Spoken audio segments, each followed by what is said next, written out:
Hace unos días, Víctor, un amigo, me contó la historia de un cortometraje que había visto y me preguntó qué me parecía.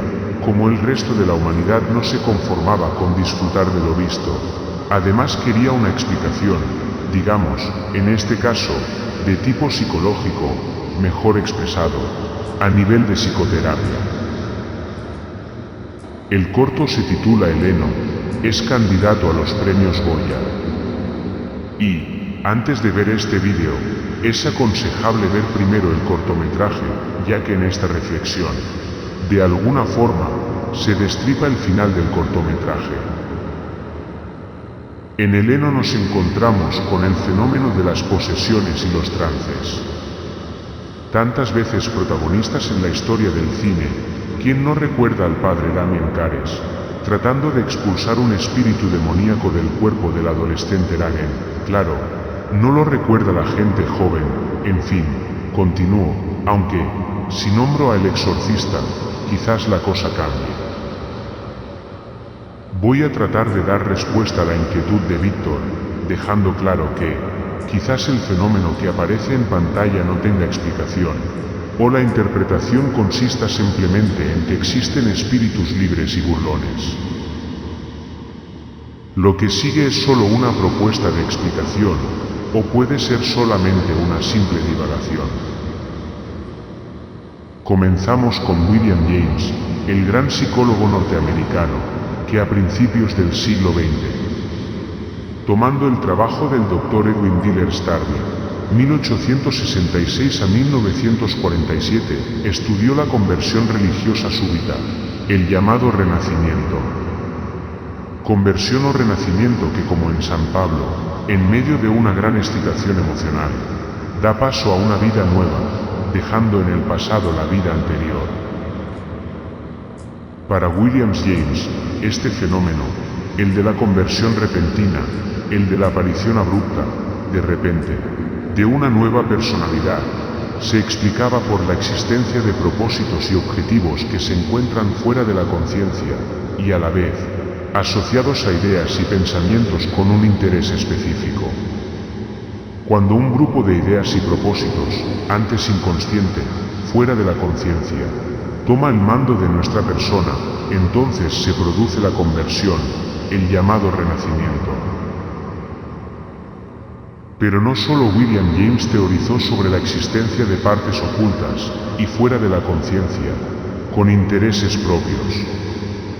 A finales del siglo XIX y principios del XX, la teoría de la disociación de Pierre Janet también hacía referencia a la posibilidad de la existencia de partes separadas del yo principal, que en ocasiones alcanzaban un alto grado de organización. Desarrollando la teoría de Janet, la contemporánea teoría estructural de la disociación plantea la existencia de alters. Los alters son identidades distintas que existen en el interior de una misma persona.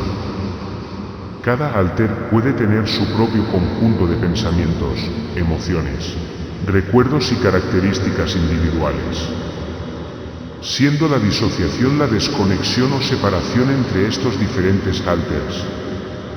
Puede ser total o parcial, lo que significa que algunas personas con trastornos disociativos pueden experimentar cambios drásticos en su identidad y conciencia, mientras que otras pueden tener una mezcla más sutil de características de diferentes alters. Hasta aquí hemos asumido la posibilidad de que en una misma persona pueden habitar varios alters o identidades al mismo tiempo. Para continuar con esta especulación, una posesión o trance no sería otra cosa que la irrupción de un alter en la conciencia, desplazando a lo inconsciente a la identidad que todos conoceríamos como normal o cotidiana. Ahora abordaremos el mecanismo por el cual una entidad que se encuentra fuera de la conciencia toma el poder ejecutivo de la persona. Una pista nos la daba Santa Teresa de Jesús hace ya un tiempo. Santa Teresa distingue entre el falso éxtasis del verdadero éxtasis. El falso éxtasis se debe a una debilidad de constitución y se cura con jugo de carne. Es decir, los estados de debilidad son propicios para la desintegración de la identidad principal y la aparición de otras identidades. Pero no solo la debilidad física abre la puerta a la aparición de otro alter. La debilidad del yo principal también abre las puertas a la aparición de otras identidades. El debilitamiento del yo principal, con el que nos identificamos a diario, no es un fenómeno raro. Se puede provocar de forma consciente, por ejemplo, mediante la meditación trascendental, usando determinados ritmos, etc. Pero no solamente el yo principal se diluye de forma voluntaria, también se debilita de forma involuntaria en determinadas ocasiones. En su psicología de masas, Freud argumentó que dentro de la masa los individuos tienden a perder su sentido de individualidad y se vuelven más influenciables. Aquí el concepto de desinhibición es importante. En la masa las personas pueden regresar a un estado psicológico más primitivo, donde las inhibiciones y restricciones sociales disminuyen. El superyo desaparece dejando sin censura ideas, impulsos y acciones que normalmente considerarían inaceptables. Esta relajación de la vigilancia de los contenidos inconscientes también puede ser una ocasión favorable a la aparición de otras identidades. Y terminamos con un fenómeno biológico de disolución de la entidad principal de la persona, el sueño, que Freud equiparó a la psicosis.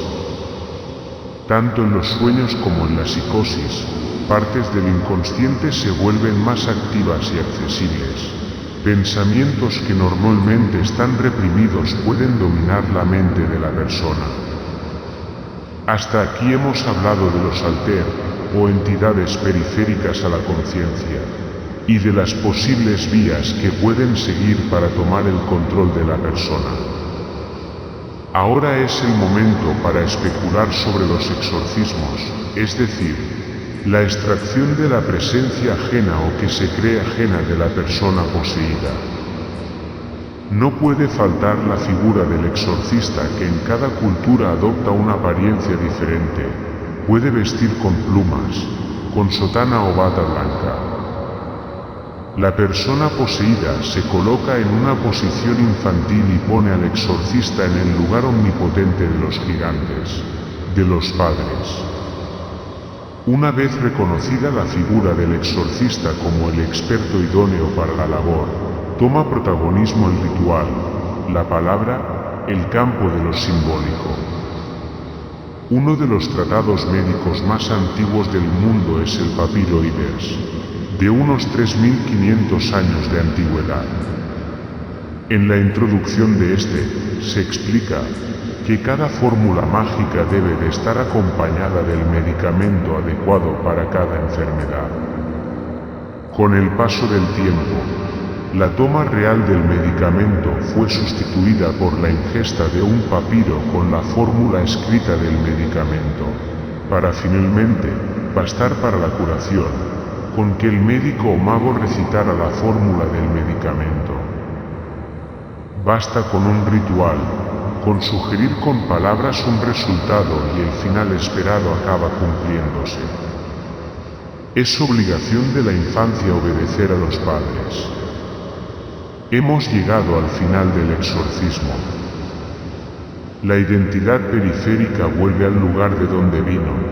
La periferia de la conciencia y su lugar lo ocupa de nuevo la entidad supuestamente normal, el yo de todos los días, la persona que todo el mundo conoce y reconoce. La noción de sistema hasta ahora no hemos hablado sobre sistemas de forma explícita y sin embargo la noción de sistema ha estado presente de forma constante en este relato o especulación.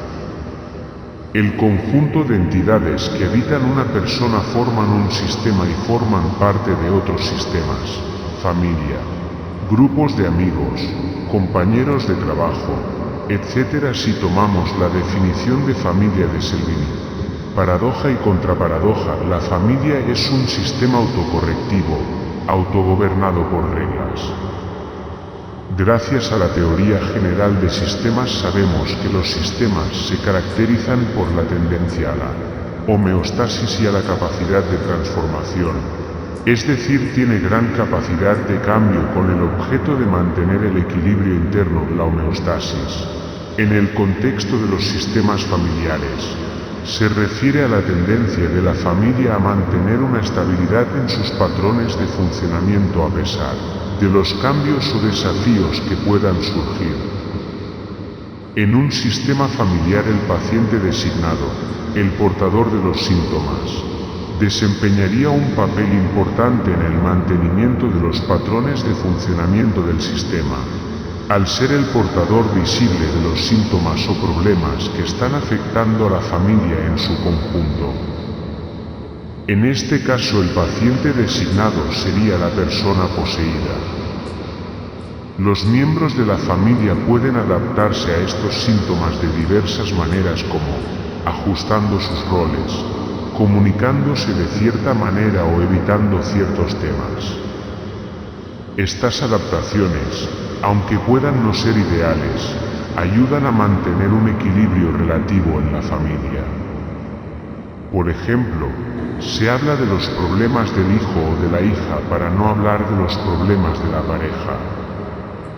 Y, para finalizar, hay que señalar que, en ocasiones, cuando un miembro de la familia aborda y resuelve sus problemas, la tensión o la disfunción pueden transferirse a otro miembro de la familia que asume el papel de nuevo de enfermo. Hasta aquí todo. Y me despido deseando a Heleno lo mejor en su candidatura a los premios Goya.